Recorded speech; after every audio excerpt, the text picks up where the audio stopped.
The truth is, and this will not change because it's the truth, I have an undying, and it's been tested as well.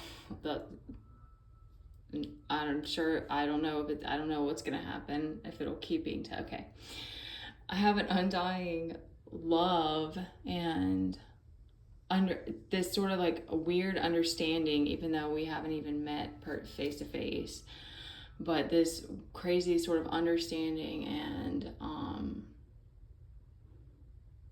compassion. I'm trying to find the right words. Like this compassion that's just never gonna. There's times where the anger makes it hard, but it's like that's never gonna go. It always is there. I always come back to it for this person because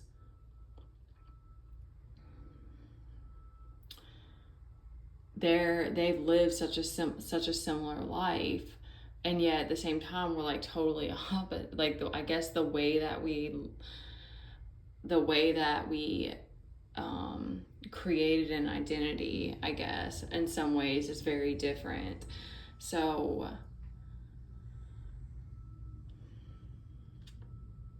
what was I gonna say about it? It's sad to see now how it's like we sort of met at a time when I was actually in a good place. I was in a very peachy place in life, and I was honestly at a place of like contentment, and I kind of wanted things to just keep going the way they were. I was like, I definitely hadn't created the specific life I wanted to be living, but I was doing healing work. Things were good with my mom, because that's where I think I didn't think I don't see this as a journey of like trying to collect or like help people, like help souls, like bringing souls to God. Like I don't look at it like that, but it's like I do want to show up and serve, and I want to like bring love and compassion and like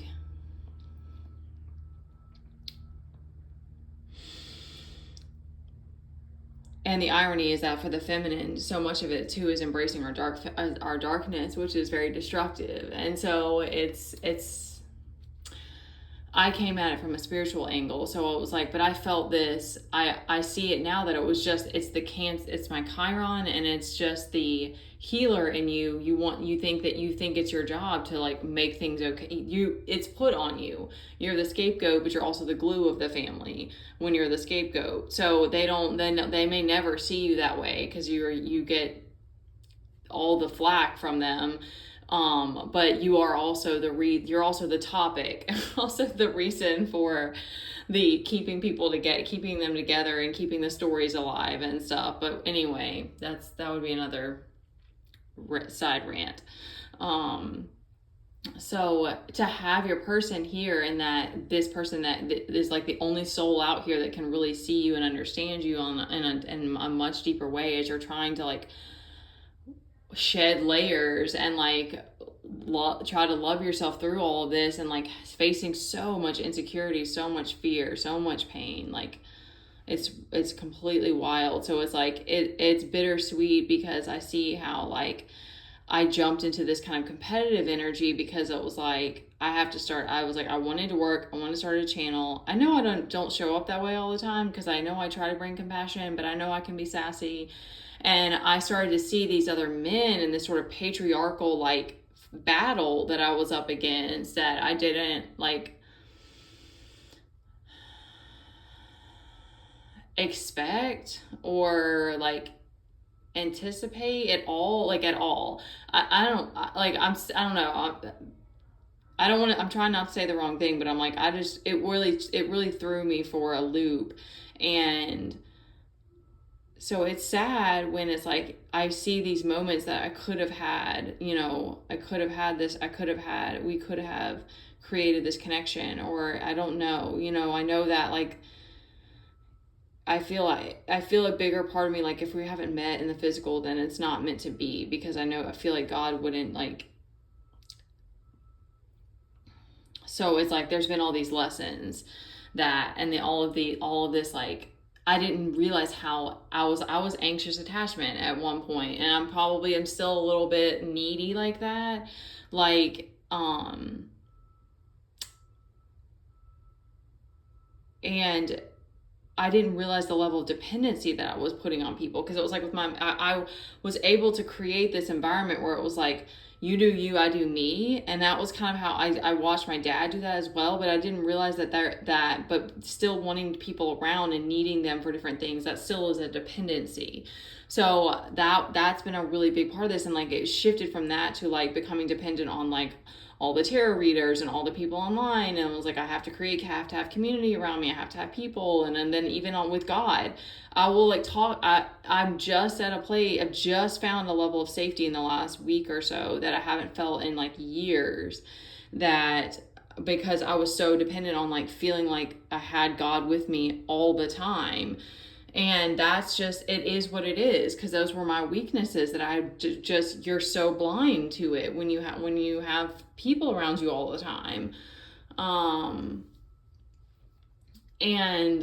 then it changes you through all this, because you're like, I never ever want to be that blind to like what people are doing behind my back again. I never want to be betrayed like that again. I never want to. And you still, there, you may or may not catch certain things right away when you meet someone, so you still have to let the patterns play out a little bit. So, but you master detachment. You just master it, because you're like, no, nobody else is ever going to get one over like that on me again. I'm not going to go through that much pain again. Like, I love and I value myself more than that. And, it's like there's no other way. We all have to go through the wilderness. And so that's why it's sad, it's tragic in a way, because you have to see these different things and like realize that I even allowed in some kind of way, not really realizing that I allowed this sort of competitive energy to happen between me and my person, where he felt like we were in competition. And it's like, it's not supposed to be that way, but it is what it is, because that's how the ego is. Like, it's trying to make sense of everything. It's trying to make sense of it, because we're not together. So even if you do meet your person, I feel like it's probably still very trippy, because you're like, how do we have the same, like, what? That, like, it's just mind blowing. It's just crazy. But anyway,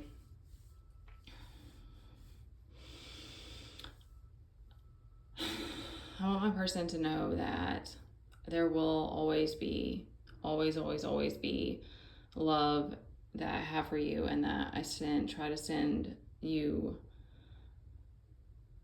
I don't want to say the wrong thing, because it's not.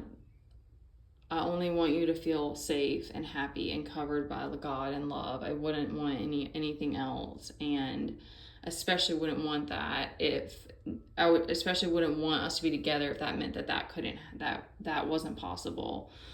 Because that's the other thing that was like, there were so many days of just feeling like there's no light at the end of the tunnel. It wasn't, I don't think I lost that side of that very many times, but there were moments of like,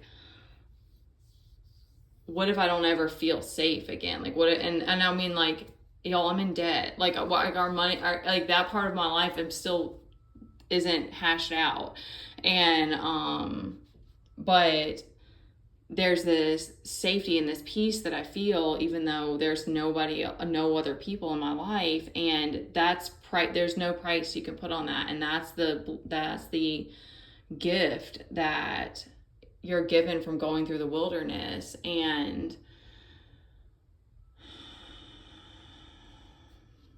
yeah, we have to just trust the process, because I thought I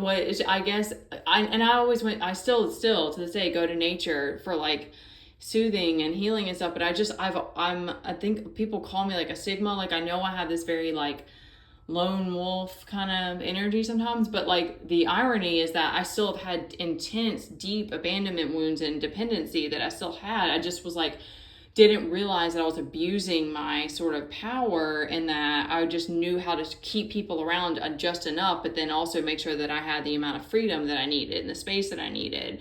And we can't hate ourselves for this stuff, because it's alarming to wake up to, but and it's rooted in your childhood, because I see that now, like, it's exactly the same way I was even as an infant. And so I was like dependent on my parents, but I didn't really like have a strong pair bond with them. So I became the same kind of person later in life, where I would I wanted people around for different things, but it wasn't like it wasn't as much, so much of a reciprocal relationship where we were pouring into each other. Like, it's very different now with me and my kid. And, of course I get driven crazy by him, but mostly it's just the noises. But I don't hate that we spend all of our time together. Like, I always come back to that of like, I truly value that now. Like, I truly value intimacy, and that I understand that, like, it's a gift to have anybody in your life and stuff like that. Okay, I know I'm like rambling now, but I wanted to share that. All right, I love you guys.